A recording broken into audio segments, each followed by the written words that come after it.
InsyaAllah kita boleh mula boleh dengar InsyaAllah. InsyaAllah kita mula dengan Ummul Quran Al-Fatihah. A'udzubillahi minasyaitonirrajim. Bismillahirrahmanirrahim. Alhamdulillahi rabbil alamin, arrahmanirrahim, maliki yaumiddin. Iyyaka na'budu wa iyyaka nasta'in. Ihdinas siratal mustaqim. Siratal ladzina an'amta 'alaihim ghairil maghdubi 'alaihim waladdallin. Amin. A'udzubillahi samil 'alim minasyaitonir rajim. Bismillahirrahmanirrahim.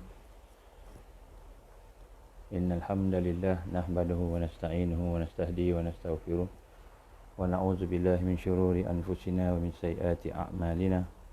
Man yahdihillahu fala mudilla lahu wa man yudlil fala hadiya lahu. Asyhadu an la ilaha illallah wahdahu la syarika lahu wa asyhadu anna Muhammadan abduhu wa rasuluh. Qala rabbi shrah li sadri wa yassir li amri wahlul 'uqdatam min lisani yafqahu qawli. Rabbi zidni ilman, amma ba'd. Assalamualaikum warahmatullahi wabarakatuh. Alhamdulillah, pertama-tama kita bersyukur kepada Allah Subhanahu Wa Taala. Dengan keizinan Allah kita diberikan kesempatan untuk kita sama-sama bertemu pada hari ini. Kita doakan supaya pertemuan kita akan mendapatkan barakah dan mendapatkan rahmat Allah Subhanahu Wa Taala. Kita juga memanjatkan selawat dan salam kepada baginda Rasulullah sallallahu alaihi wasallam, kepada ahli keluarga baginda, kepada sekalian para sahabat dan serta sekalian muslimin muslimat yang mengikuti perjuangan Rasulullah sallallahu alaihi wasallam. Allahumma salli ala sayyidina Muhammad wa ala ali sayyidina Muhammad kama shallaita ala sayyidina Ibrahim wa ala ali Ibrahim wa barik ala sayyidina Muhammad wa ala ali Muhammad kama barakta ala Ibrahim wa ala ali Ibrahim fil alamin innaka Hamidum Majid. Kita tajdid iman kita dengan kita istighfar, astaghfirullahalazim allazi la ilaha illa wal hayyul qayyum wa atubu ilaih. Astaghfirullahalazim allazi la ilaha illa wal hayyul qayyum wa atubu ilaih. Astaghfirullahalazim allazi la ilaha illa wal hayyul qayyum wa atubu ilaih.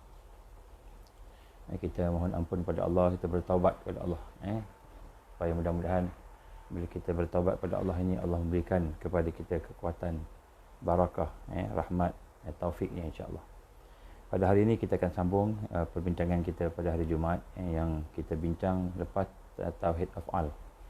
Dan kita telah pun berbincang bagaimana kita ingin membina kekuatan mengenal Allah dengan melihat segala yang berlaku, segala yang terjadi adalah merupakan kita katakan sebagai perbuatan daripada Allah, af'al Allah. Jadi kita tak pergi mendalam sangat sebab kita tidak pergi kepada ilmu kalam. Kalau kita pergi kepada ilmu kalam, dia banyak perbahasan. Jadi kita fokus kepada apa yang kita nak amalkan saja. Tak payah kita fikir. Contohnya, kalau semua perbuatan Allah, maka dosa macam mana? Macam mana dosa? Kalau semua perbuatan Allah, semua kehendak Allah, contoh kan. Jadi kita tak pergi kepada perdebatan, perbahasan yang mendalam sangat, ilmu kalam, ilmu tauhid itu, yang mana itu berkendakkan pada masa yang panjang. Tapi kita fokus kepada proses, macam mana kita ingin mengenal perbuatan Allah, ingin mengenal perbuatan Allah. Yang kita pegang ialah Ahlus Sunnah wal Jamaah. Yang kita pegang iaitu segala yang berlaku adalah dengan izin Allah, dengan kehendak Allah, dengan kuasa Allah. Tidak ada kuasa manusia, tak ada. Manusia ada kuasa diberikan oleh Allah. Jadi manusia tidak ada kuasa, tidak ada apa. Itu Ahlus Sunnah wal Jamaah. Jadi manusia diberikan kepadanya apa? Pilihan, ikhtiar. Kita diberikan ikhtiar. Ikhtiar itu pun dengan izin Allah Subhanahu Wa Taala juga. Tapi nak sebut sini pilihan. Jadi masalah dosa, pahala, sebagainya, qadariyah, jabariyah, semua tu kita tidak bahas di sinilah. Kita bahas sini. Sebab kalau kita bahas, dia akan jadi terlalu panjang. Kita fokus pada proses tarbiyah. Kita fokus pada proses tarbiyah. Jadi apa yang kita nak sama-sama cuba tarik, simpulkan sikit apa yang kita telah bincang lepas. Kemuncak, kita nak melihat kepada permulaan mengenal Allah. Permulaan mengenal Allah dan kemudian di mana kemuncak mengenal Allah. Ini dia punya permulaannya pintu nak masuk, nak kenal Allah. Kemudian proses nak sampai kepada kemuncak mengenal Allah. Jadi bila kita mudah berjalan di dalam jalan, di atas jalan ma'rifatullah, mengenal Allah, insya-Allah di akhir zaman kita akan selamat, insya-Allah. Orang yang kenal Allah, maka dia tentu akan berusaha mendekati Allah. Dia akan tentu berusaha untuk bersama Allah. Tentu berusaha untuk menjadi hamba Allah. Orang yang kenal Allah. Tapi kalau orang tak kenal Allah, datang Dajjal, Dajjal pun dia nampak macam Tuhan dia. Dia nampak macam Allah juga. Dia nampak macam yang berkuasa. Jadi dia tak kenal. Sebab tu kita nak kata, and awwalu ma'rifah al-fikrah wal ibrah. Jadi ini perkataan yang penting. Ini kata-kata ulama lah. And awwalu ma'rifah. Dan perkara yang awal, perkara permulaan kepada seseorang itu diberikan mengenal ma'rifatullah, mengenal Allah, ialah al-fikrah wal ibrah. Mula-mula sekali dia bermula dengan fikrah, itu berfikir. Dia berfikir. Jadi bermulanya mengenal Allah bila kita berfikir. Fikiran kita berjalan. Fikiran kita ini bergerak. Yang kedua ialah al-ibrah. Ibrah ni ialah kita mengambil pengajaran daripada apa yang kita fikirkan, hikmah daripada apa yang kita fikirkan, pengalaman, menjadi pengalaman kepada kita, ilmu kepada kita, itu ialah merupakan sebagai ilmu. Jadi bermulanya makrifat bila fikiran kita fokuskan, kita tujukan untuk mengenal Allah, mengenal perbuatan Allah, sifat Allah, nama Allah, kita mula mengenal. Dan bila kita mula mengenal tu, kita mengambil ibrah, kita mengambil pelajaran. Itu bermulanya makrifat. Dengan apa-apa pun. Maknanya dengan kalau kita nak kenal kereta, macam mana kita nak mengenali kereta, sebuah kereta, apabila kita mula berfikir tentang kereta tu. Tengok kereta, kita berfikir. Maka baru kita boleh berkenalan dengan kereta. Baru kita tahu, kereta ini kereta Proton Saga. Kereta ini buatan ataupun buatan Malaysia, contoh. Mula berfikir. Kemudian pengajaran dia, tengok apa yang kita dapat lah, pengajaran daripada fikiran kita tadi. Jadi untuk mengenal Allah, al-awwal ma'rifah, dan awal kepada mengenal tadi itu ialah berfikir, mesti berfikir. Jadi sejauh mana kita berfikir, sedalam mana kita berfikir dan mengambil pengajaran, maka sejauh itulah kita boleh nak mengenal Allah Subhanahu Wa Taala. Lagi banyak kita memikir, berfikir, merancang untuk nak mengenal Allah tadi, maka lebih dekat kita dengan Allah Subhanahu Wa Taala. Dan kemuncak kepada makrifat. Di mana pula kemuncak kepada makrifat? Apa dia kemuncak? Sasaran kita. Kita berfikir, apa tandanya, apa sasarannya? Sasarannya akan timbul satu perasaan dalam hati kita. Maknanya sasarannya lah bukan kita pandai, bukan kita berjawab soalan. Sasarannya bukan boleh masuk universiti. Tapi sasarannya apabila dalam hati kita, dalam perasaan kita timbul satu perasaan kegoncangan. Timbul satu perasaan seperti digoncang. Bila kita kenal Allah ni, hati kita ni digoncang, disentuh, digegar. Dan merasa bingung maknanya tak tahu. Lagi banyak kita kenal Allah, lagi banyak kita tak tahu. Satu yang kita kata membimbangkan kita. Satu perasaan, kita menyentuh perasaan kita. Maknanya mengenal Allah ni, dia akan menimbulkan satu kegoncangan. Kita akan menimbulkan satu perasaan bimbang. Menimbulkan satu perasaan kita ni takut. Pada masa sama cinta, pada masa sama kan. Jadi, dan zikir kepada Allah, zikrullah itu akan membawa kepada kekuatan. Goncang, kita bingung, kita tak tahu, kan? Dan kemudian bila kita ingat Allah, zikir tadi, an ala bi zikrillah tatmainnul qulub, bila kita ingat Allah, maka hati kita jadi tenang dan kuat. Lagi kuat goncangan tu, lagi kita mengingati Allah, lagi kuat kita. Tu dia punya kemuncak. Kemuncak mengenal Allah ni dia memberi kesan kepada hati kita. Memberi kesan pada jiwa kita. Jiwa kita boleh merasai satu kegoncangan. Jadi orang bertanya, macam mana dia maksudkan dengan kegoncangan? Macam mana dia boleh jadi bergoncang itu? Macam mana boleh menjadi bingung, takut kepada Allah contohnya tadi? Bagaimana kan?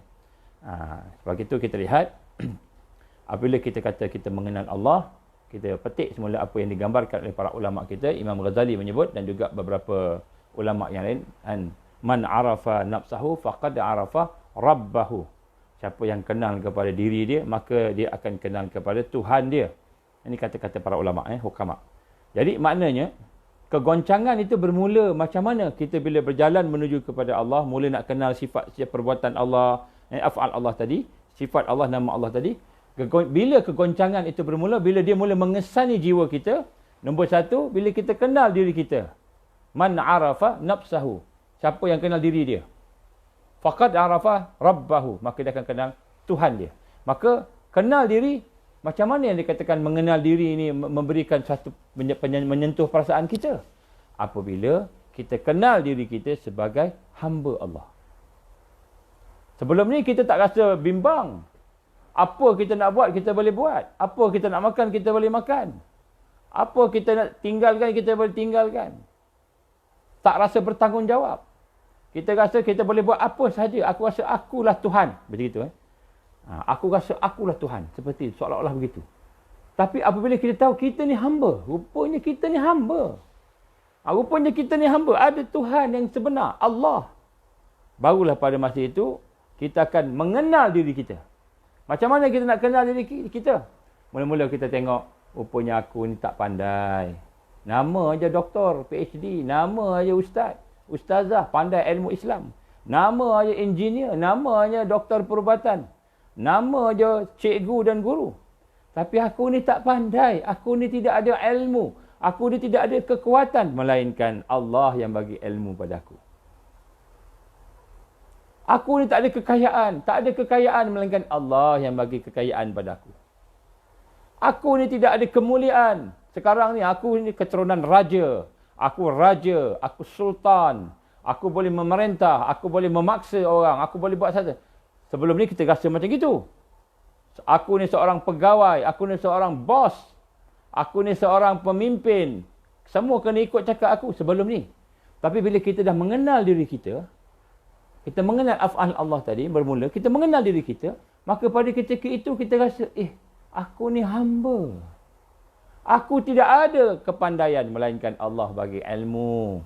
Aku tidak ada kekayaan, melainkan Allah bagi harta. Aku tidak ada pangkat, melainkan Allah yang bagi pangkat. Aku tidak ada apa-apa. Tidak ada satu pun milik aku, melainkan Allah yang memberinya. Maka timbullah dalam diri kita, kita baru kenal diri kita siapa.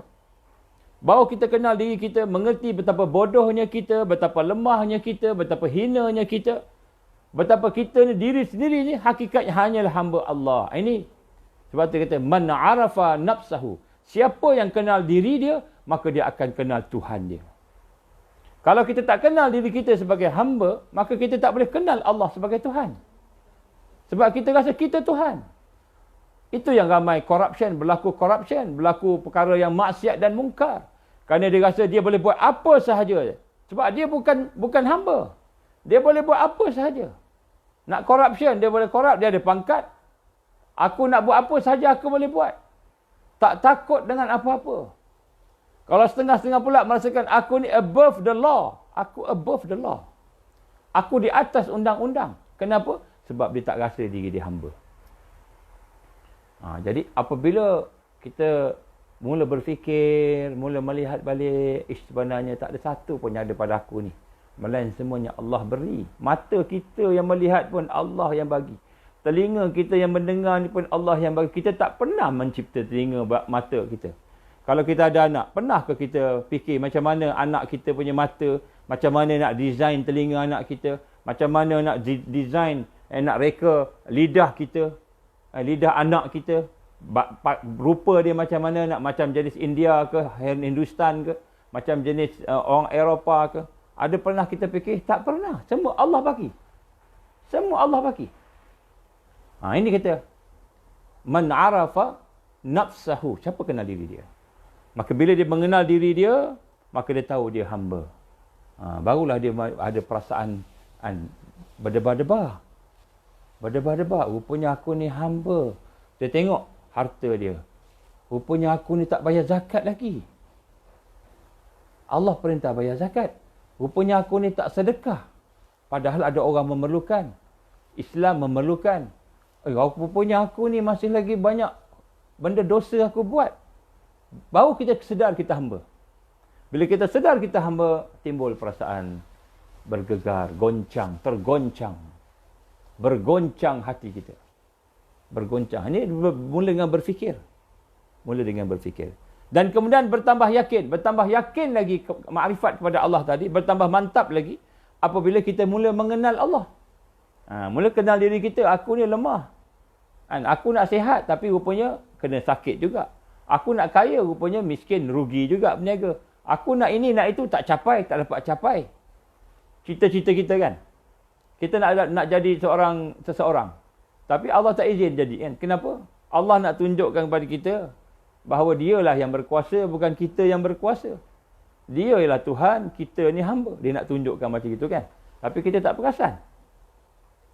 Kita nak mencapai sesuatu, tak dapat. Allah nak tunjukkan, aku ni yang berkuasa, bukan kau. Engkau ada kehendak. Aku pun ada kehendak. Engkau ada sifat iradah. Aku ada sifat iradah. Kehendak.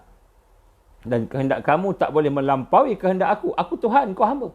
Sebab tu kita nak buat tak jadi, nak buat gagal. Ada masa jadi, ada masa berjaya, ada masa gagal.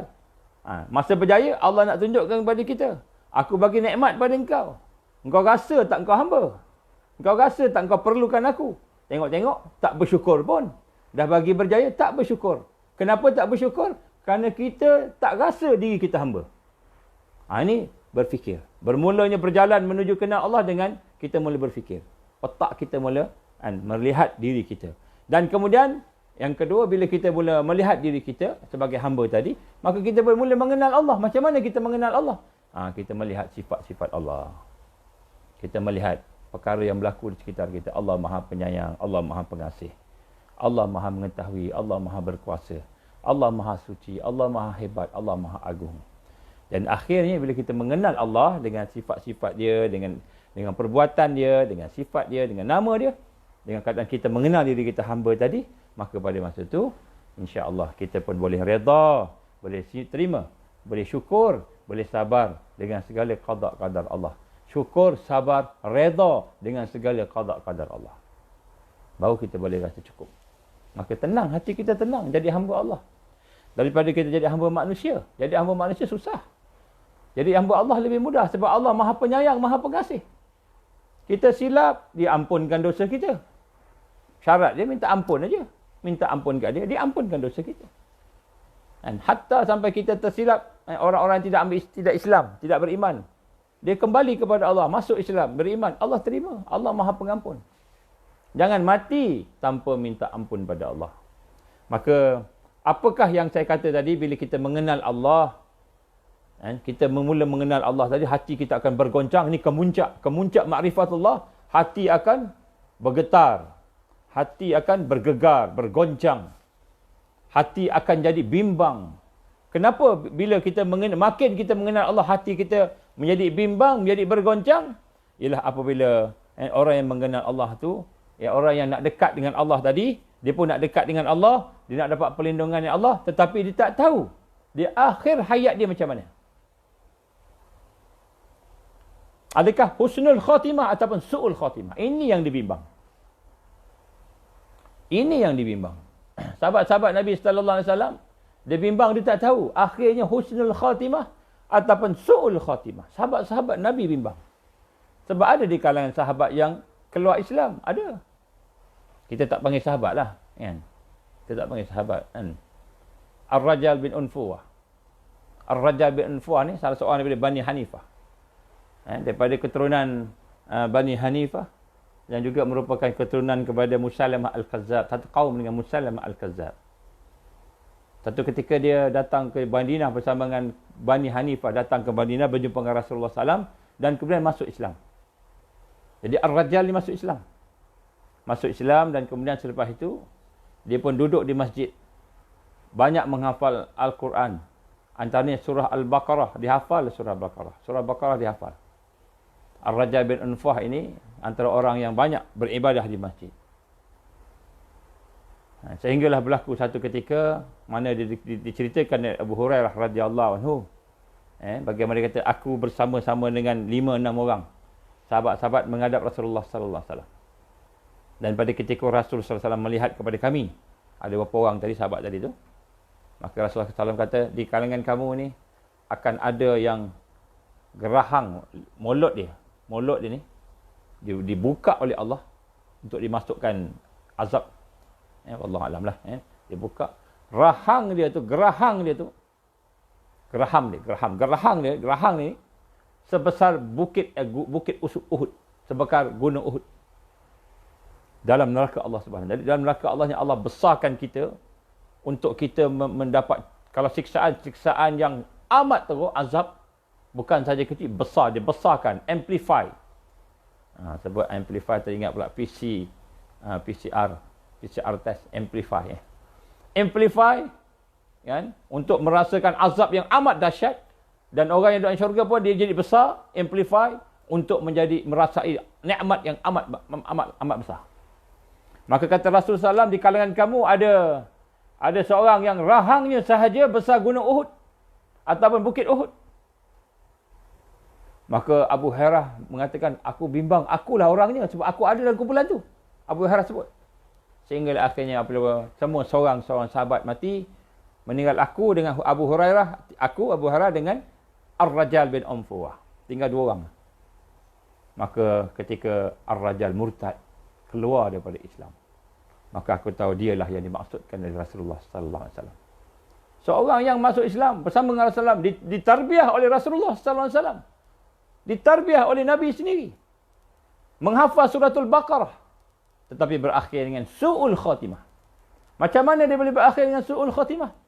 Ketika Musailamah Al-Kazzab mengaku diri dia menjadi Rasul dan Nabi, maka ramai orang-orang nak cuba nasihatkan dia. Akhirnya Ar-Rajal bin Unfuwah berjumpa dengan Rasulullah sallallahu alaihi wasallam. Ya Rasulullah, izinkan aku balik jumpa Musailamah supaya aku bercakap dengan dia berkenaan kebohongan dia. Supaya aku berjumpa dengan kaum aku. Aku daripada Bani Hanifah, dia kata. Aku boleh cakap dengan bahasa mereka ataupun dengan budaya mereka.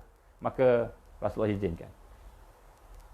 Dia pergi, jumpa, dah masuk kawasan kampung dia, tengok Musailamah dikelilingi oleh kaum dia. Bani Hanifah. Keliling. Maka dia telah bercakap. Maka dia lihat kawan-kawan dia ada yang minum arak. Dia melihat kawan-kawannya ada yang berzina. Dia melihat kawan-kawan dia ada yang buat macam-macam maksiat dan mungkar yang sebelum ni dia dah tinggalkan. Sebelum ni dia buat, tapi dia dah tinggalkan. Jadi hati dia rupa-rupanya masih lagi ada sesuatu yang berkaitan dengan maksiat. Seronok pada maksiat. Seronok pada mungkar tadi. Maka tiba dia lihat oleh Musailamah Al-Kazzab, dia panggillah Ar-Rajal. Oh Rajal, sahabat kita daripada Madinah, tentulah dia bawa sesuatu untuk kita beritahu pada kita daripada saudara aku Muhammad, sama macam aku Rasul, kata Musailamah Al-Kazzab.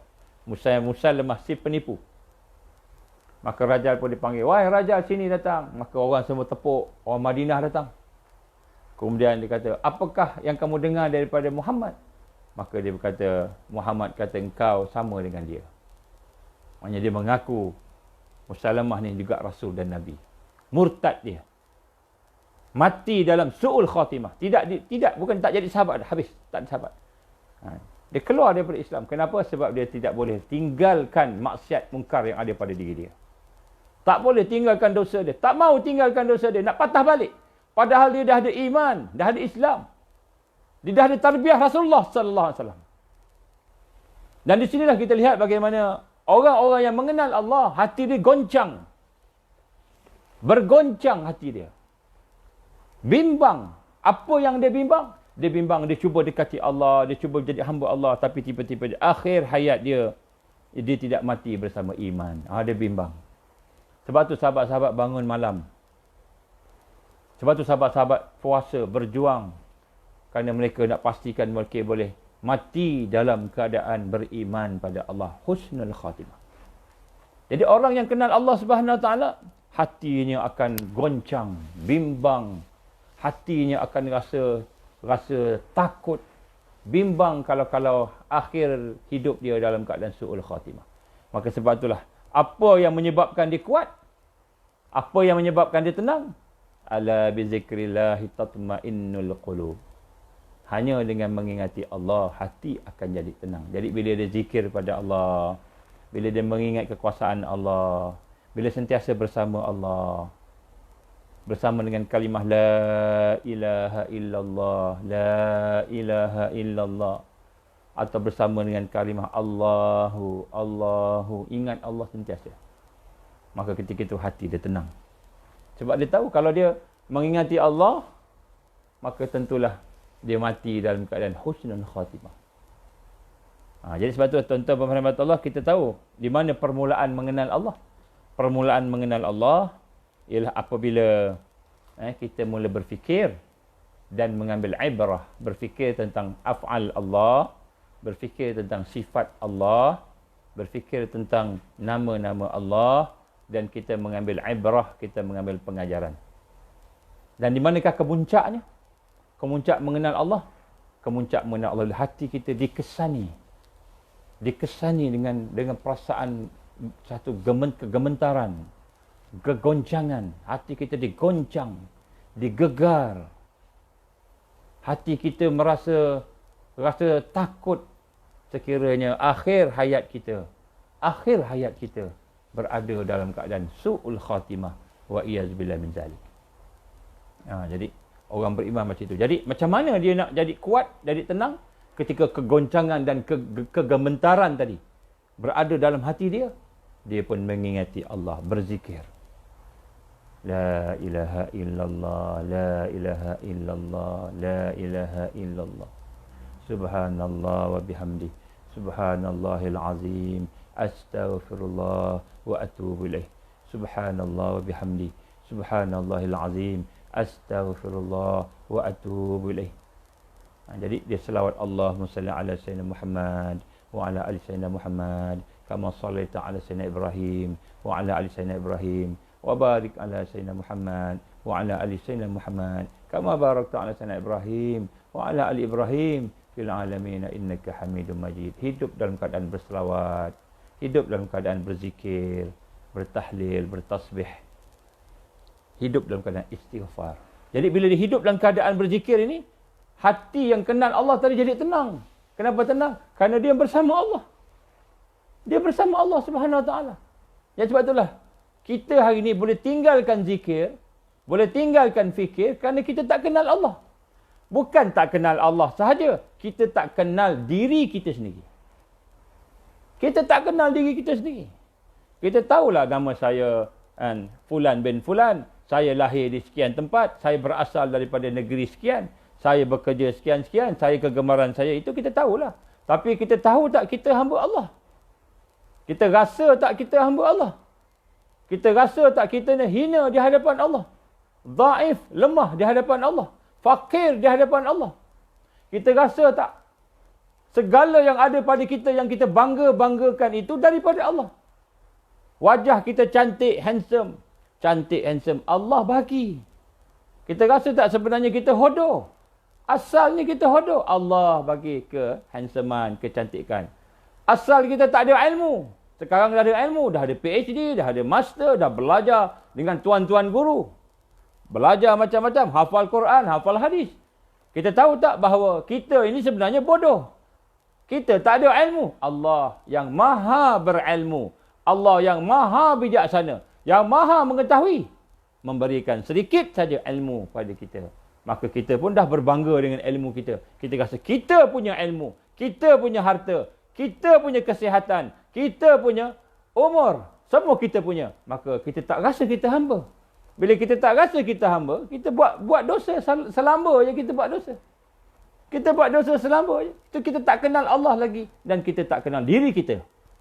Bila kita tak kenal diri kita, kita tak akan kenal Allah. Itu maksud kenal diri. Bila kita minta, tak dapat, kita tahu kita hamba. Ya Allah, aku bukan Tuhan, Kau lah Tuhan, akulah hamba, aku redha. Bila kita minta, dapat. Allah bagi. Ya Allah, Engkau lah Tuhan yang memberikan rezeki, aku hamba, aku syukur pada Engkau, Ya Allah. Bila kita nak buat sesuatu, tak berjaya, gagal, kita tahu kita hamba, kita hanya hamba. Dah buat macam-macam, Allah tak izin, tak berjaya. Ya Allah, Engkau Tuhan, aku hamba, Ya Allah. Buat sesuatu berjaya, Ya Allah, Engkau Tuhan, Engkau bagi pada aku nikmat, kejayaan. Ya Allah, aku syukur kat Engkau, Ya Allah. Aku tak ada apa-apa, hanya hamba. Bila kita kenal diri kita, kita kenal Allah. Jadi maksud kenal ni bukanlah kenal kita siapa kita, daripada mana kita datang. Tetapi kita kenal, kita hamba Allah. Ini satu yang tak banyak orang faham. Tak ramai orang faham ni. Sebab tu semayang main-main. Kita makan pun tak syukur ke Allah. Allah bagi susah, kita tak sabar. Sebab kita rasa kita Tuhan. Kita rasa kesihatan tu kita punya. Harta yang hilang, kita punya. Anak yang mati, kita punya. Kita rasa kehilangan tu, yang hilang tu kita punya. Kita tak rasa Allah punya.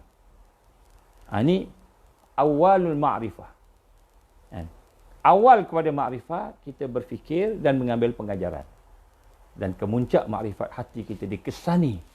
Sehingga timbul satu perasaan gementar. Sebab tu Nabi gambarkan. Orang beriman bila disebut nama Allah, gementar hati dia. Gementar kerana bimbang Allah tak terima amalan dia. Gementar dia bimbang kerana su'ul khatimah. Dia bimbang Allah SWT akan singkir dia. Dia bimbang. Dan gementar kerana sayang pada Allah. Gementar kerana sayang pada Allah. Gementar kerana rindu pada Allah. Rindu pada Allah Subhanahu wa ta'ala. Rindu sangat. Berkata Sayyidina Ali.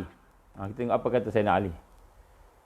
Sayyidina Ali radhiyallahu anhu telah berkata, sesungguhnya yang dinamakan orang yang mengenal Allah tadi itu, dia kata, sungguh-sungguh ibadahnya kepada Allah. Bila kita ni kenal Allah, kita bersungguh-sungguh beribadah kepada Allah. Kemudian tanda kita bersungguh-sungguh tu satu, dia kata. Iaitu apabila kita solat dengan bersungguh-sungguh, maka kita nak khusyuk dalam solat, maka di luar solat kita lebih khusyuk lagi. Main dalam solat kita khusyuk, luar solat lagi khusyuk. Itu tanda orang kenal Allah. Kenapa dia lebih khusyuk? Kerana dia menghadap Allah Subhanahu Wa Taala sebelum solat, mungkin disebabkan oleh cinta dia, rindu dia pada Allah. Tetapi apabila dia keluar daripada solat, lebih khusyuk lagi, lebih takut lagi, lebih mengagungkan Allah lagi, lebih gawat lagi. Kerana apa? Ataupun lebih darurat lagi. Kerana dia kata, solat aku ni Allah terima ke tak terima? Aku solat ni Allah terima ke tak terima? Allah campak ke solat ni di depan muka aku ni sebagaimana dia campak kain buruk? Kita tak tahu. Tak ada siapa yang tahu. Maka Rasulullah SAW mengajar kita, jangan kamu merasa aman. Jangan kamu merasa cukup. Jangan kamu merasa beres. Mengaku solat kamu dah diterima. Sedekah kamu dah diterima. Amalan kamu dah diterima. Jangan kamu mengaku kamu ni orang saleh, orang alim, sampai tidak tawaduk kepada Allah, tidak tawaduk kepada sesama Muslim. Sebab itulah apabila seseorang yang beriman itu diajar Rasulullah SAW, bila habis solat, apa zikir yang pertama sekali? Apa zikir yang pertama bila habis solat? Bukan subhanallah, bukan Allahu Akbar. Astaghfirullah, astaghfirullah, astaghfirullah. Minta ampun pada Allah. Lepas solat, minta ampun pada Allah. Kenapa minta ampun? Sebab nak cuci hati, cuci dosa kita dalam solat. Allah terima ke tak terima solat? Jadi orang kenal Allah ni, dia tak puas hati dengan setakat dia boleh solat. Sebab solat ni mungkin sebab dia dah malu pada orang, dia solat. Mungkin sebab dia takut neraka, dia solat. Jadi sebab tu macam-macam.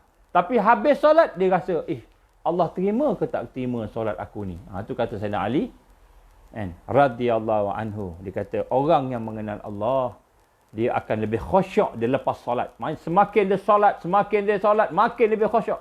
Dia lepas solat pun dia khusyuk. Itu yang jadilah solat itu menjadi innas salata tanha 'anil fahsya' wal munkar.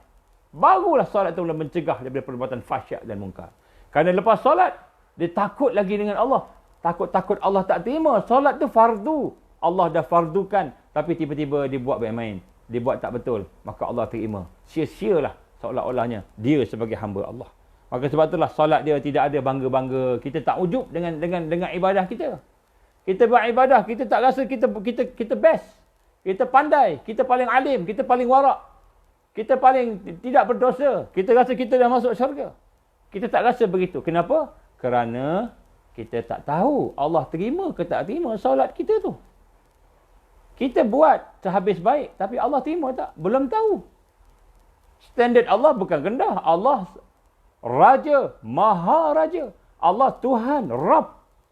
Standard Allah bukan macam standard kita. Standard kita sembahyang 5 minit lebih kurang cukuplah. Standard Allah bukan macam tu. Standard Allah nak tengok solat seseorang tu bukan macam kita rasa cukuplah aku solat macam gitu je. Allah tengok standard solat sesuai dengan Kedudukan dia yang maha agung, maha tinggi. Jadi sebab itu seorang hamba, bila dia dah beribadah kepada Allah, dah buat baik, dia masih rasa bimbang, kot-kot dah Allah tak terima, sebab tu dia istighfar. Istighfar, astagfirullah, astagfirullah, astagfirullah. Istighfar, Rasulullah habis solat kurang-kurang 3 kali istighfar. Tak payah panjang-panjang, astagfirullah pun cukup. Tapi istighfar dengan perasaan nak membersihkan diri kita daripada dosa dalam solat. Dalam solat pun Nabi perintah kita istighfar. Untuk supaya kita mohon ampun kelemahan dalam solat kita. Apalagi di luar solat. Mata kita, telinga kita, hati kita, mulut, lidah kita, perbuatan kita, kan, yang terdedah dengan berbagai kelalaian dan dosa. Lagi perlu banyak istighfar. Maka sebab itu orang yang mengenal Allah, maka dia akan merasai kegoncangan dalam hidup dia. Digoncang oleh iman kepada Allah. Maka di mana kegoncangan itu akan menjadi kekuatan, ketakutan akan menjadi kekuatan, zikrullah. Zikrullah, diingat Allah. Baik, jadi hari ini kita nak tengok sedikit tentang proses zikir. Saya petik banyak daripada beberapa ulama, daripada Imam Ghazali rahimahullah, Imam Ahmad Ibn Atta'illah dalam kitab Hikam. Saya campur-campurkan, saya gabungkan. Begitu juga saya petik daripada kitab Sirul Asrar, Syekh Abdul Qadir Jalani rahimahullah. Jadi, cara untuk kita membebaskan diri kita daripada perhambaan kepada sesama makhluk, daripada menjadi hamba makhluk. Di akhir zaman, ujiannya ialah sesat. Orang akan sesat. Orang akan sesat di akhir zaman. Maka cara nak membebaskan diri kita daripada menjadi perhambaan kepada sesama manusia, sesama makhluk, dan membersihkan hati kita adalah dengan zikrullah. Dengan zikrullah. Mengingati Allah. Zikrullah ini akan memberi ketenangan di atas kegoncangan dan kebimbangan, kegeronan hidup kita yang tak tahu lagi kita ni husnul khatimah ataupun su'ul khatimah. Jadi zikrullah ni akan memberikan kekuatan. Akan memberikan kekuatan. Bila kita mengingati Allah, kita tumpang. Kita tumpang. Hanya dengan ingat Allah tu, kita tumpang pada belas ihsan Allah. Kita tumpang kepada perlindungan Allah. Kita tumpang kepada keampunan Allah. Kita menumpang. Kita melutut, kita sujud, kita rokok tu mengingati Allah.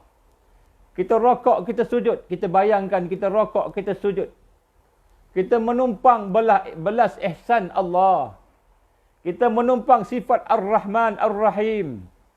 Kita menumpang sifat Allah Al-Malik Al-Quddus As-Salam. Kita menumpang sifat Allah. Kita minta kesian, belas ihsan. Itu maksud zikrullah.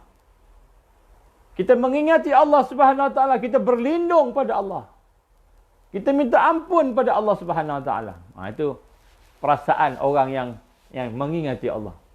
Jadi ingat Allah ni dia bukan lidah saja. Kita kata zikir, apa zikir? Zikir ni lidah. Lidah tu lisan. Ada tak? Ada juga. Ingatan tapi lisan. Itu bukan ingatan, satu perasaan, satu pemikiran dalam diri kita ni. Roh kita, jiwa kita merasa bahawa kita ni nak bersama dengan Allah. Kita nak terikat dengan Allah. Nak sentiasa menjadi hamba Allah. Ya Allah, aku nak tumpang ihsanmu, Ya Allah. Aku nak tumpang rahmanmu, Ya Allah. Ar-Rahimmu, Ya Allah. Rahimmu, Rahmanmu. Sifat-sifatmu yang maha agung. Aku nak tumpang, Ya Allah. Aku nak minta perlindungan. Itu zikrullah. Perasaan nanti itu. Ini orang yang kenal Allah, dia akan melihat kadang itu. Jadi proses untuk membina ketenangan. Membina kekuatan. Daripada kegoncangan dan kebimbangan yang ada dalam diri hati orang yang kenal Allah tadi. Bila kenal Allah, hati bergegar. Bergegar hati. Sebab apa? Bimbang. Bimbang apa? Bimbang tak tahu husnul khatimah atau su'ul khatimah. Dan bila bimbang, ingat Allah. Kita nak numpang ke Allah. Kita baca, La ilaha illallah. La ilaha illallah. La ilaha illallah. Tidak ada ilah, tidak ada Tuhan melainkanmu, Ya Allah. Tidak ada Tuhan yang maha pemurah melainkanmu, Ya Allah. Ar-Rahman, Ar-Rahim. Kadang-kadang kita sebut, Ya Rahman, Ya Rahman, Ya Rahman. Sebut nama Allah. Ya Rahim, Ya Rahim. Kita nak tumpang belas ihsan Allah. Nak minta kepada Allah Subhanahu Wa Taala sebagai hamba. Sebagai hamba itu, maka orang yang kenal Allah tadi, dia akan tenang. Dia akan tenang dengan mengingat Allah. Sebab Allah Subhanahu Wa Taala yang memberikan kepada dia segalanya, dia akan tenang, kuat. Walaupun depan dia ada musuh ramai, dajjal depan dia. Hati dia, ya Allah, ya Allah, ya Allah. Allahu, Allahu, Allah. Hati dia bersama Allah. Dajjal kat depan dia. Tentera dajjal kat depan dia. Ekonomi yang buruk di depan dia. Sakit, penyakit yang di depan dia. Semua di depan dia. Maka dia melihat Allahu Akbar. Allahu Akbar. Allah Maha Besar. Maka dia nak menumpang dengan kebesaran Allah, kekuatan Allah. Allah yang menjadikan semua tu. Dia takut dengan ada sekitar. Aku takut pada Allah lagi daripada apa yang ada di sekitar dia. Apa yang ada di depan dia. Maka bagaimana proses zikir ini? Pada awal zikir dilakukan secara lisan. Latihan kita untuk berzikir ini mula dengan lisan dulu. Dengan menyebut namanya berulang-ulang. Jadi kita latih diri kita. Sebenarnya sebab tu bintang nak zikir ni kena ada guru. Tapi tak apa, kita amalkan benda yang memang dah jelas. Yang jelas dalam hadis, dalam Quran. Zikir-zikir yang Rasul SAW ajar tak ada masalah. Ataupun zikir yang ulama ajar, ulama yang muktabar. Ulama muktabar ni masalah sikit, kita nak kenal ulama muktabar yang mana satu. Tapi tak apa. Kita ambil yang mudah-mudah saja, jangan yang susah-susah sangat. Afdalul zikr la ilaha illallah. Ataupun Allahu, Allahu. Itu nama Allah kita sebut. Ar-Rahman, Ar-Rahim, Al-Malik, Al-Qudus. Kalau kita rasa sedih, kita rasa perlukan kasih sayang Allah. Ya Allah, Ya Rahim, Ya Allah, Ya Rahim, Ya Allah, Ya Rahim. Ya Rahim, Ya Rahim, Ya Rahman, Ya Allah, Ya Rahman. Kita sebut nama Allah yang kita rasa kita nak minta ihsan Allah. Kita rasa lemah, ya kita ya Allah, ya Qahar, ya Allah, ya Qahar. Ya Allah, ya Qahar. Nama-nama Allah, kita sebut nama-nama Allah. Tak apa, sebut nama Allah.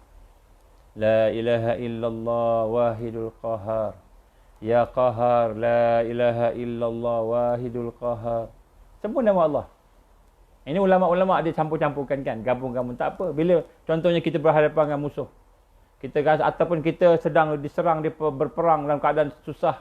Kan, contoh sekarang ni, kita berhadapan, maka kita rasa lemah. Kita amalkan zikir. La ilaha illallah.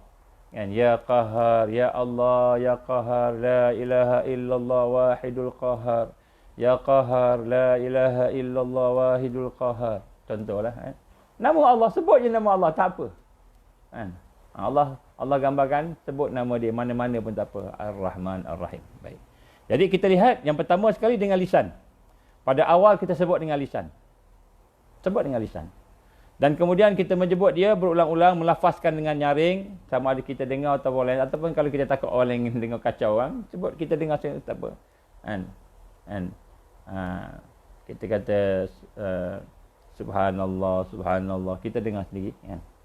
La ilaha illallah, la ilaha illallah. Jadi tujuan kita mendengar berulang-ulang nama Allah tadi, supaya mengingatkan kita pada Allah. Telinga kita dengar, otak kita ingat. Itu tujuan dia. Jadi bermula zikir dengan lisan. Mula dengan lisan dulu, tak apa. Dan ketika ingatan pada Allah telah mantap, maka kita berulang-ulang. Kena banyak kali ulang. La ilaha illallah, la ilaha illallah, la ilaha illallah, la ilaha illallah. Kita dah zikir kan? Zikir dengan lidah. La ilaha illallah, la ilaha illallah. Boleh tak nak lagu-lagukan? Terpulanglah. Lagu-lagukanlah. Tak apa. Tapi yang penting, maknanya. Apa maknanya? Bila kita sebut La ilaha illallah, La ilaha illallah. Tidak ada ilah melainkan Allah. Tidak ada Tuhan melainkan Allah. Tidak ada yang menjadikan melainkan Allah. Tidak ada yang maha pengasih melainkan Allah. Tidak ada yang memberi rezeki melainkan Allah. Tidak yang mengampunkan melainkan Allah. Tidak ada yang paling kuat, maha kuat melainkan Allah. Jadi Allah itu, asma lafzul jalalah itu, dia merangkumi semua sifat-sifat Allah. Semua nama-nama Allah kat situ. Bila sebut nama Allah, maka semua sifat-sifatnya terkumpul di situ. Huraiannya panjang lah, tapi kita sebut dari sudut proses saja. Jadi la ilaha illallah, la ilaha illallah. Kita tengok manusia. Tengok manusia depan kita, kawan-kawan kita, keluarga kita. Melihat manusia, hati sebut la ilaha illallah, lidah sebut la ilaha illallah, hati sebut la ilaha illallah. Contohnya, otak kita rasa manusia ni Allah yang jadikan. Manusia ni hamba Allah. Pokok ni Allah jadikan, gunung-gunung ni Allah jadikan. La ilaha illallah. Jadi, apabila kita menyebut dengan lisan, maka kita mengingatkan diri kita dengan Allah. Dengan lisan tadi, fizikal. Maka ketika ingatan kita itu telah mantap, setelah lama kita berulang la ilaha illallah, la ilaha illallah contohnya tadi, maka zikir kita berlangsung dalam hati pula. Jadi kita sebut dalam hati. Kita sebut dalam hati, menjadikan zikir itu berlangsung di dalam batin kita.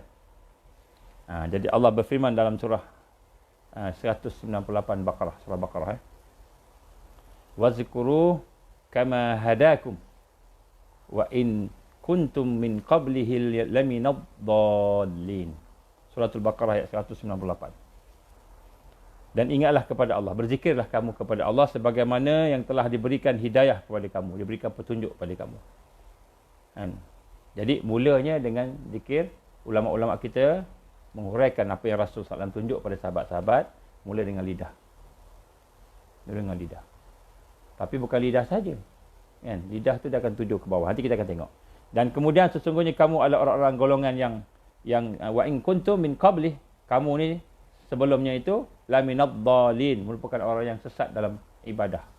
Ibadah sesat. Maknanya kita kena betulkan zikir kita ni. Baik. Jadi zikir kepada Allah, apa tujuan zikir ni kepada Allah tadi? Ialah untuk meningkatkan kesedaran kita, keimanan kita. Jadi zikir ni tujuannya bukan nak pahala sahaja. Dapat tak pahala? Dapat pahala. Pahala dapat. Tapi yang lebih penting sekali meningkatkan kesedaran kita. Kesedaran kita kepada Allah Subhanahu Wa Taala tentang sifat Allah, perbuatan Allah tadi, sesuai dengan kemampuan kita. Maka sabda Rasulullah sallallahu alaihi wasallam, saya bacakan makna sajalah. Kalimah terbaik, kalimah yang terbaik adalah kalimah yang aku baca, kata Rasulullah SAW, yang dibaca oleh para nabi, yang juga dibaca oleh para nabi, iaitu kalimah la ilaha illallah, la ilaha illallah. Tapi Rasulullah SAW tak baca lah macam tu kan, kalimah la ilaha illallah. Jadi kita nak la ilaha illallah itulah kalimah yang paling. Jadi peringkat-peringkat proses zikir, macam mana kita nak meneliti tentang peringkat-peringkat dia pula. Terdapat pelbagai peringkat zikir daripada apa yang kita dapatlah daripada tuan-tuan guru kita, daripada Syekh Abdul Qadir Jalani, buku dia Sirrul Asrar contohnya, daripada kitab Ihya Ulumuddin Imam Al-Ghazali, daripada kitab Ihkam Al-Hikam dan sebagainya. Adalah lagi-lagi beberapa Maka digambarkan, bila saya gabung-gabungkan, saya melihat peringkat permulaan seorang perlu menyebut dengan ucapan zikirnya dengan lidah dan berbunyi. Maknanya pertama-tama kita kena mula dengan la ilaha illallah. Kena ada juga. Bunyi itu kena ada juga. Tak banyak pun sikit kena ada. Tapi bukan itu permulaan. Permulaan. La ilaha illallah, la ilaha illallah. Jadi lidah kita mengingatkan telinga kita, mengingatkan mata kita. Semua ni boleh mengingat kan. Walaupun kita rasa macam dia ada memori tau. Ada memori. Sel kita ada memori, semua ada memori. Kalau kita belajar biologi, fisiologi, dia ada memori. Antibody kita ni ada memori. Semua ada memori. Dia ada self memory dia. Dia bukan hanya memori, bukan ada otak je. Dia memori kepada semua, dia ada memori. Jadi bila kita la ilaha illallah, la ilaha illallah, kita akan dapati mata pun boleh berzikir. Macam mana mata berzikir? Bila lidah disebut la ilaha illallah, la ilaha illallah, mata melihat af'al Allah. Dia memancarkan af'al Allah. Mata merasakan perbuatan Allah, sifat Allah, nama Allah. Otak sampai ke otak berfikir. Maka otak pun mengatakan kita ni hamba Allah, kita kena tunduk, sujud pada Allah. Hati pun merasai, hati rasa. Rasa apa? Rasa nak sujud, nak menghormati Allah, mengagungkan Allah. Mata boleh melihat, mata boleh ingat Allah. Nanti kita akan tengok zikir uddaim, nanti kita akan bincang nanti. Macam mana nak berzikir ketika berdiri, duduk dan baring, semua kita berzikir. Jadi maknanya mata pun boleh berzikir. Mata boleh berzikir. Sebelum sempat lidah sebut la ilaha illallah, mata lebih cepat lagi daripada lidah. Tak percaya saya bagi satu contoh. Bila kita dah dekat dengan Allah, dah kenal Allah, af'al Allah, nama Allah, sifat Allah, kita bangun tidur, buka je mata, kita dah nampak dah dunia ni. Mata dah melihat dunia, dah melihat dah kebesaran Allah. Ini kuasa Allah. Ini Allah yang maha mencipta, Allah yang menjadikan. Mata dah melihat dah kuasa Allah. Otak dah connect dah. Lidah baru nak sebut Alhamdulillah. Lidah baru nak sebut Alhamdulillah. Mata dah tengok dah. Mata dah tengok. Mata tengok tu dia dah boleh rasa. Hati dah boleh rasa dah. Ini kebesaran Allah. Ini sifat Allah. Kudrah, iradah, ilmu, hayat dan sebagainya. Mata tengok, hati dah boleh rasa dah. Sifat Allah. Mata tengok, hati dah boleh melihat Rahmannya Allah, Rahimnya Allah. Jadi mata pun boleh berzikir. Telinga boleh mendengar, boleh berzikir. Baik. Jadi pada peringkat awal, ucapannya ialah zikir dengan lidah secara berbunyi untuk mengingati Allah, mengingatkan kita pada Allah. Kemudian peringkat demi peringkat bila zikir dah mula jalan, dia akan mengalir ke dalam diri kita, dalam hati. Maka hati pun sebut macam mana lidah sebut. Maka proses hati menyebut apa yang lidah sebut, itu disebut sebagai menghadirkan hati. Huzurul qalb. Bila lidah sebut, hati pun ikut. Hati ikut. La ilaha illallah di lidah. Hati pun sebut la ilaha illallah, la ilaha illallah, la ilaha illallah. Lidah sebut la ilaha illallah, la ilaha illallah. Cuba tuan-tuan buat. Boleh tuan-tuan boleh latih. Macam mana dia? Contoh ya. Tuan-tuan sebut la ilaha illallah, la ilaha illallah, la ilaha illallah sampai satu peringkat. Tuan-tuan letakkan lidah tu di langit-langit. Letak kat langit-langit lidah. Lidah pacak kat langit-langit.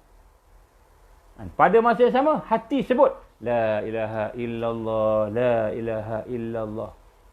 Maka bila lidah dipacak ke langit, memang lidah tak sebut, tapi hati sebut la ilaha illallah, la ilaha illallah, la ilaha illallah. Maka jadilah tuan-tuan boleh berzikir pada Allah walaupun dalam keadaan lidah sedang bercakap. Lidah bercakap, tapi hati boleh sebut la ilaha illallah, la ilaha illallah. Lidah sedang minum, makan, lidah tengah makan, mengunyah, hati sebut la ilaha illallah, la ilaha illallah. Sebab tu lidah ni permulaan saja. Tapi kena mulakan dengan lidah. Kalau kita lidah tak sebut, nanti hati kita pun tak boleh ingat.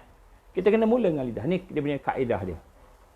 Jadi apabila ucapan zikir dengan lidah tu telah berbunyi, mengingati Allah, mengalir ke dalam hati, maka mengalir ke dalam jiwa, maka hati pun akan bercakap, berzikir. Maka itu dinamakan menghadirkan hati. La ilaha illallah, la ilaha illallah, la ilaha illallah. Hati pun duk baca. Sampai seperingkat, pacak lidah di langit-langit. Pacakkan lidah ke langit. Jadi, yang sebut hati je. Jadi, kita nak latih hati pula. Hati berzikir pula. Tadi kita latih lidahnya. Latih hati pula. Hati buat berzikir. La ilaha illallah. Hatilah. Tak bunyi lah. Tak ada bunyi dah. Sepi. Tak ada bunyi. Sebab lidah dah dia pacak kat langit. Nak zikir macam mana? Jadi, setelah lidah dilatih, hati dilatih, sentiasa memperbanyakkan zikrullah, contohnya la ilaha illallah tadi, maka dia akan naik ke roh. Jadi lepas hati ni, apabila hati itu telah mula berzikir banyak, maka dia akan berkembang ke roh kita. Apa maksud roh, tuan-tuan? Roh ni ialah yang memegang setiap saraf, setiap sel dalam badan kita ni, roh pegang. Roh ni lah nyawa kita, yang mana bila dia dicabut oleh Allah keluar, maka habislah saraf kita, sel kita, tak ada apa dah, tak ada nyawa dah.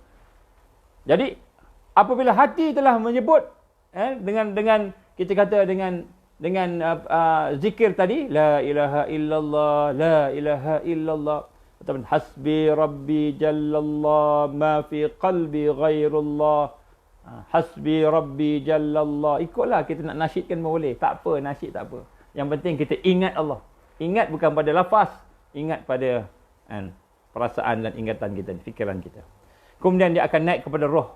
Maksudnya setelah lama, dia bukan 1 hari 2 hari ni. Dia kena latih banyak kali. Apakah tanda? Maka dia akan pergi kepada roh sehingga kita akan merasai.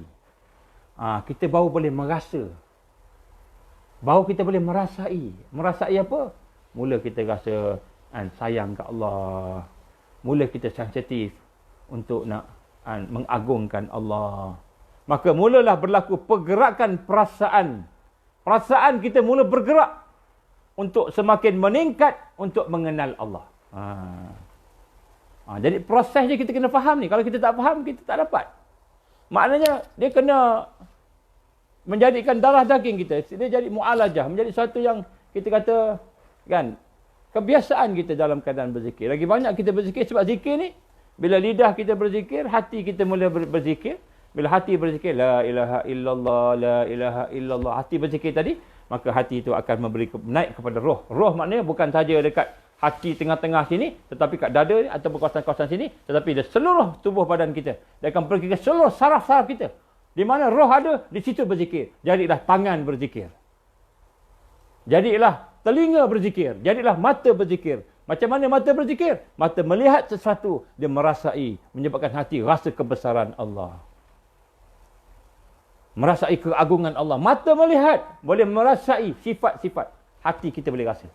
Sebelum ni tengok mata, mata tengok tak rasa apa-apa. Sebab mata kita buta. Basirah kita buta. Telinga kita mendengar dengan basirah. Telinga kita mendengar dengan iman apabila hati telah mula berzikir. Maka dia kata kemudian naik kepada roh, maka mula kita merasai pergerakan perasaan kita semakin meningkat untuk mengenali Allah. Dan kemudian seterusnya, bukan setakat tu. Dia akan naik lagi. Zikir ni dia naik lagi. Seterusnya akan pergi semakin jauh ke bahagian-bahagian rasa. Bahagian-bahagian rahsia. Bahagian-bahagian rahsia di dalam hati, dalam roh tadi. Dalam roh ni dia ada lapis-lapis. Dia ada lapis-lapis. Dia bukan 1 lapis, 2 lapis, 3 lapis sikit itu. Dia ada lapis-lapis. Dia akan pergi lagi ke dalam lagi. Ke dalam lagi hati kita tadi, roh tadi. Masuk ke dalam. Sehingga memegang setiap saraf, setiap urat, setiap sel. Maka jadilah seluruh fizikal akan berzikir. Seluruh tubuh badan kita berzikir. Maka roh tadi akan pergi kepada setiap sel, setiap saraf. Dengan getaran-getaran zikrullah. Getaran mengingati Allah. Maka setiap, bukan hanya lisan, mata, telinga, tangan, kaki. Tapi seluruh tubuh badan kita, kerana hati adalah raja. Maka jadilah kita sentiasa di dalam keadaan terikat dengan Allah. Maka terkawallah seluruh anggota badan kita daripada melakukan maksiat kepada Allah. Tangan nak buat maksiat pun tak mau. Tangan tak mau buat maksiat. Sebab dia ingat Allah. Maka jadilah, sebagaimana digambarkan oleh Rasulullah SAW, mata melihat bersama Allah. Telinga mendengar bersama Allah. Dia tak boleh dah nak tengok maksiat. Tak suka dah. Dia benci dengan maksiat. Mata tengok maksiat, automatik dia tutup. Automatik dia tutup. Sebab dia dalam keadaan zikrullah. Telinga, tutup automatik dia tutup. Tak mau dengar. Tak mau dengar. Maka berzikirlah seluruh tubuh badan dia. Berzikirlah tangannya, kakinya, lisannya, matanya. Kerana hati adalah raja kepada seluruh tubuh badan dia. Maka jadilah kita sentiasa dalam keadaan suasana syarak. Duduk dalam keadaan ubudiyah lillahi wahdah. Nampak? Powernya zikir ni. Powernya zikir ni. Dia boleh pergi meresap nama-nama Allah tadi, asma Allah tadi. Masuk ke dalam setiap sel, setiap saraf kita. Tapi dia memerlukan pada latihan. Kena latih. Sehingga akhirnya tidak ada sedikit pun dalam tubuh badan kita yang fizikal, melainkan dalam keadaan zikrullah. Kemudian ada lagi. Zikir akan pergi lagi jauh. Kita teruskan juga berzikir. Dalam setiap tubuh badan kita dikawal oleh syarak dengan zikir tadi. Maka pergi lebih jauh lagi ke dalam bahagian hati yang tersembunyi. Hati yang tersembunyi yang ada dalam hati ada banyak lapis. Setengah ulama berpandangan ada 7 lapisan hati. Ada 7 lapis hati. Maka hati itu dia akan pergi kepada hati yang lebih dalam lagi. Maksudnya lebih mendalam lagi. Yang tersembunyi daripada yang tersembunyi. Sehingga akhirnya ke dalam lub, dalam hati yang paling dalam sekali. Maknanya dia berlapis. Orang yang dah sampai peringkat ini tuan-tuan, dia tidak akan meninggalkan zikrullah. Setiap saat dia berzikir. Sebab hati dia yang berlapis itu dah berzikir dah. Dah ingat Allah dah. Dah bersama Allah dah. Dia tidur pun dia berzikir. Dia tidur pun dia berzikir. Yang ni digambarkan Rasulullah sallallahu alaihi wasallam. Ini maknanya proses tu sampai peringkat begitu. Rasulullah SAW kata, kamu ingat aku tidur, aku tidak tidur. Aku tidak tidur macam mana kamu tidur. Kan? Ada hadis-hadis Nabi kan? Sebab apa? Sebab Rasulullah SAW walaupun tidur tapi dia sedar, dia jaga. Rasulullah sembahyang menghadap sini, sembahyang menghadap depan. Rasulullah boleh nampak apa kat belakang. Pernah satu ketika seorang sahabat masuk, dia buat satu benda yang tak elok. Maka Rasulullah tegur. Maka sahabat tanya, macam mana kau nampak ya Rasulullah, kau pandang depan? Aku boleh melihat belakang. Rasulullah tengok belakang. Bukan dengan mata fizikal, mata hati Rasul sallallahu alaihi wasallam. Kerana hati dia dah hidup. Basirah Rasul SAW hidup. Dia boleh melihat dengan izin Allah daripada mana-mana arah yang dibuka oleh Allah Subhanahu Wa Taala. Basirah ni dia bukan pandangan mata macam kita melihat ni. Kita melihat ni dengan pandangan fizikal. Basirah dia boleh tembus fizikal. Dia boleh tembus fizikal. Tapi itu semua anugerah daripada Allah, daripada zikir tadi. Allah berikan kita kata karamah kepada orang-orang yang ada kekuatan zikrullah tadi. Allah buka basirah dia. Sampai benda dia tak nampak mana Sayyidina Umar bin Khattab radhiyallahu anhu. Pernah satu kisah, ini cerita berlaku kan. Kita pernah dengar. Tengah dia baca khutbah, tiba-tiba dia cakap, dia bagi arahan kepada tentera yang sedang berperang di satu tempat yang lain, yang jauh. Tentera itu dah terkepung lah. Kemudian digambarkan oleh kisah itu, Umar kata, pergi ke gunung. Maka tentera mendengar arahan pergi ke gunung situ, ke bukit tu. Maka tentera pergi ke bukit tu. Pergi ke bukit. Dan alhamdulillah selamat. Menang. Kan? Arahan daripada Umar. Umar ketika itu baca khutbah. Tengah baca khutbah hari Jumaat. Macam mana Umar boleh nampak tiba-tiba ada CCTV pula tengok tentera kat mana? Tak ingat kat Syam. Kawasan Syam. Kan? Melihat kat situ boleh nampak. Kan? Itu semua basirah. Allah bagi. Kalau kita cakap dengan orang logik, orang sains, tak boleh terima lah. Kan? Tapi ini Allah punya sains. Sains Allah. Allah punya sains. Allah lebih hebat daripada manusia kan. Maha hebat. Basirah terbuka. Dia boleh melihat sesuatu yang orang lain tak nampak. Ini kita kata Sayyidina Umar bin Khattab radhiyallahu anhu, apalagi sahabat-sahabat yang lain. Sahabat-sahabat yang lain. Digambarkan satu ketika Nabi sallallahu alaihi wasallam bersama sahabat-sahabat dia duduk semua. Kemudian tiba-tiba dengar satu bunyi bunyi macam itulah lebih kurang. Kuat bunyi. Maka sahabat-sahabat Rasul tanya, "Kamu dengar kat bukit tadi?" Rasulullah tanya, "Dengar tak? Bunyi tadi, bunyi dub tadi tu." Maka sahabat, "Dengar ya Rasulullah." Maka Rasulullah tanya, sallallahu alaihi wasallam, "Bunyi apa tu?" Maka mereka jawab, "Wallahu Rasul alam." Allah dan Rasul sahajalah yang mengetahui. Kan? Allah dan Rasul sahaja yang mengetahui. Wallahu Rasul alam. Maka kata Rasul, itulah bunyi seketul batu yang jatuh daripada tebing. Di atas tempat Yaumul Hisab. Atas jatuh sampai ke tempat ke jurang yang paling dalam, Jahannam, selama 70 tahun. Bau jejak bawah Jahannam, itulah bunyi dia. Tuan-tuan rahmat Allah. Macam mana sahabat-sahabat boleh dengar batu jatuh kat neraka Jahannam?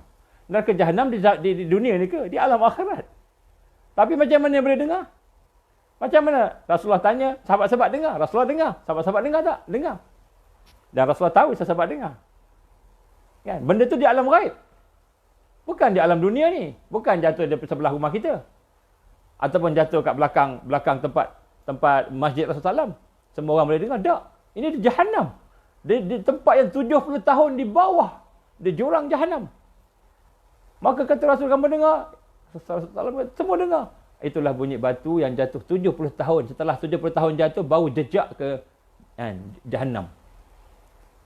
Maka, macam mana sahabat-sahabat boleh mendengar? Sahabat-sahabat boleh mendengar kerana basirah. Hati, jiwa mereka hidup. Hati-hati mereka hidup. Hati mereka Allah hidupkan dengan cahaya yang luar biasa. Yang luar biasa cahaya-cahaya yang ada pada mereka. Jadi sebab itulah tuan-tuan, daripada mana mereka mendapat perkara ini? Mereka mendapat daripada tarbiyah Rasulullah sallallahu alaihi wasallam, yang selalu salah satu yang paling penting ialah sentiasa bersama Allah, sentiasa mendidik, memproses hati dan jiwa, sehingga hati dan jiwa kita menjadi hati yang bersih, jiwa yang bersih, jiwa yang penuh dengan cahaya, sehingga Allah membuka basirah, sehingga orang beriman akan melihat datang sebagaimana putera raja, handsome, kan, dengan kekayaan, dengan kehebatan, tapi orang yang ada basirah melihat dia ni bukan putera raja, dia ni dajjal. Dia ni bukan pemimpin, dia ni dajjal. Dia ni bukan orang yang kuat, dia ni orang yang lemah, manusia. Dia ni bukan orang ada apa-apa, dia tak ada apa-apa. Allah lebih kuat. Basirah akan melihat. Tapi kalau basirah kita terpadam, kita jauh daripada Allah Subhanahu Wa Taala, kita tak nampak dajjal, tak nampak. Kita nampak, oh dia ni prince, oh dia ni king, oh dia ni raja, dia ni orang pemimpin yang hebat, idola. Kita akan disihir dengan keindahan-keindahan duniawi. Jadi kemudian zikir akan pergi kepada kawasan yang lebih jauh.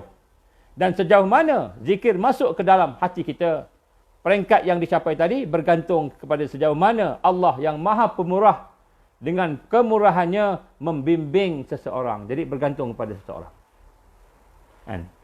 Sejauh mana persiapan kita, kerendahan hati kita, pengosongan jiwa kita daripada benda-benda yang tidak baik tadi, maksiat, mungkar dan sebagainya. Sejauh mana persiapan kita untuk bertaubat kepada Allah, bersihkan diri kita, sejauh mana kita melaksanakan perintah Allah, berzikir kepada Allah, benar-benar kita menghayati tadi persiapan kita, maka selama itulah, selagi itu Allah akan bagi dengan pemurahnya, Allah akan anugerahkan kepada kita. Jadi tak semua orang dapat. Apa yang seorang dapat bergantung kepada apa yang Allah anugerahkan dia, sesuai dengan persiapan dia untuk kenal Allah, untuk bersihkan diri dia dengan Allah, bersihkan hati-hati dia untuk nak kenal Allah.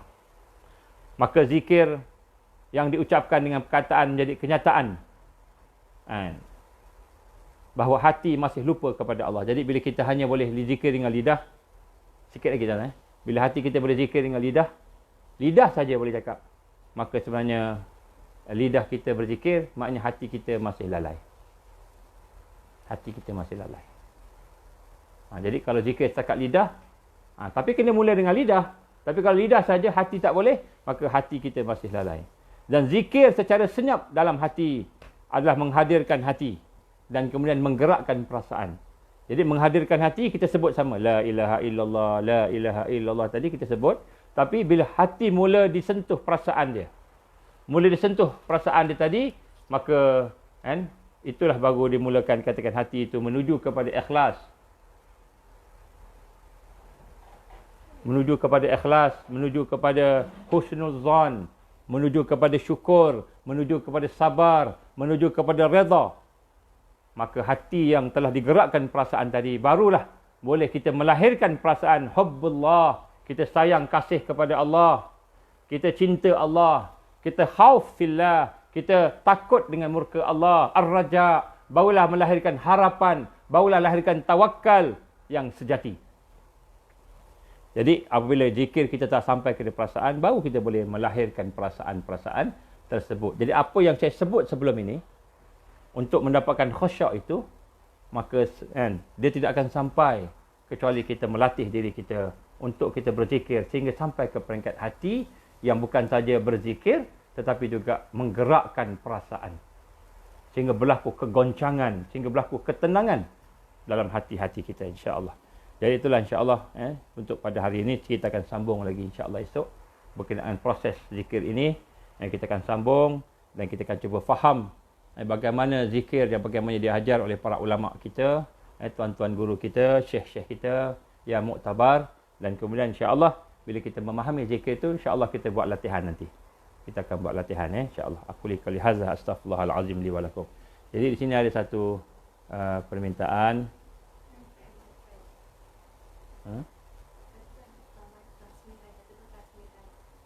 Oh, ada kawan kepada zaujah dia, Aini Suliana binti Selamat, sedang dalam aid kritikal. Aini Suliana binti Muhammad, dia sedang kritikal di Johor Bahru. Juga Madihah yang menjalani operasi untuk nak buang thyroid. Jadi mereka minta didoakan, insya-Allah. Jadi sama-sama kita doakanlah, mudah-mudahan Allah Subhanahu Wa Taala akan memberikan kesembuhan kepada mereka, memberikan ganjaran dan menggantikan dengan lebih baik daripada apa yang ada kesakitan tadi itu, insya-Allah. Jadi kita tangguh dengan kita baca doa Rabitah sama-sama.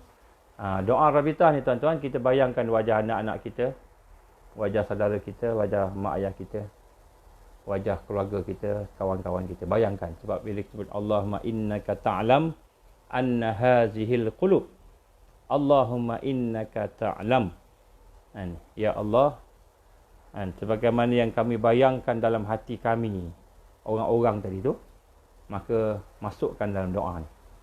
Jadi bila saya sebut doa Rabitah, maknanya doa ni kita nak bayangkan wajah keluarga kita, wajah anak-anak kita, dan wajah perkara-perkara apa yang ada ni, siapa-siapa yang ada, supaya mereka termasuk dalam doa kita, insya-Allah. A'udzubillahi samil alim minasyaitanir rajim. Bismillahirrahmanirrahim. Alhamdulillahi rabbil alamin, wassalatu wassalamu ala asyrafil anbiya'i wal mursalin wa ala alihi wa sahbihi ajma'in. Allahumma innaka ta'lam anna hadhil qulub. Allahumma innaka ta'lam anna hadhil qulub.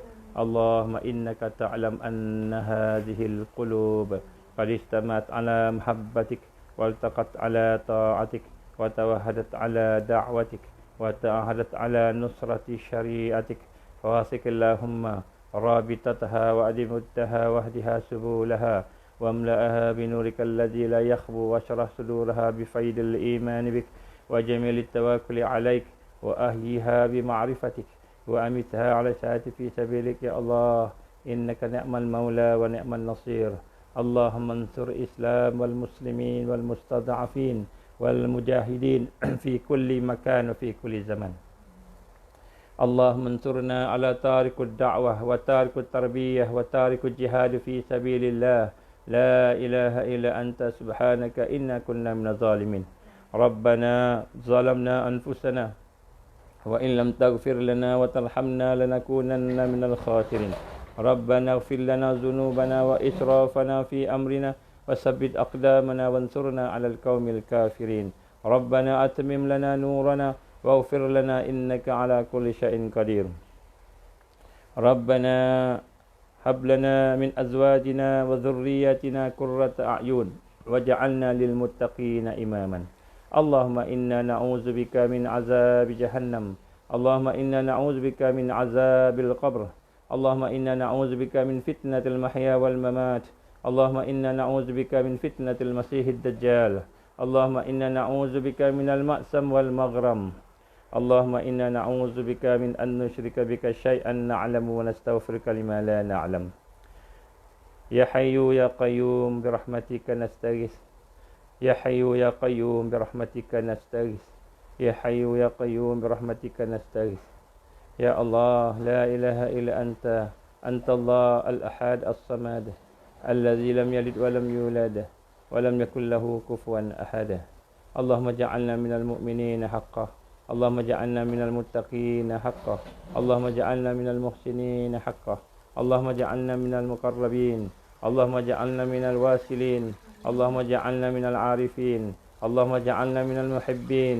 اللهم اجعلنا من الصديقين والشهداء والصالحين. اللهم اجعلنا من الذاكرين. اللهم اجعلنا من الشاكرين. اللهم اجعلنا من المخلصين. اللهم اجعلنا من المهديين. ربنا آتنا في الدنيا حسنة وفي الآخرة حسنة وقنا عذاب النار. وصلى الله على سيدنا محمد وعلى آله وصحبه وبارك وسلم. سبحان ربك رب العزة عما يصفون وسلام على المرسلين والحمد لله رب العالمين. سبحانك اللهم وبحمدك أشهد أن لا إله إلا أنت أستغفرك وأتوب إليك. بسم الله الرحمن الرحيم. والعصر إن الإنسان لفي خسر إلا الذين آمنوا وعملوا الصالحات وتواصوا بالحق وتواصوا بالصبر. Bagi mereka yang masuk lewat tadi, tolong tengok daripada awal. Sebab kita awal tu agak penting pada permulaan tadi. Dan tolong sampaikan panjang-panjangkan insya-Allah apa yang kita bincangkan. Mudah-mudahan Allah merahmati kita. Wabillahi taufiq wal hidayah. Assalamualaikum warahmatullahi wabarakatuh.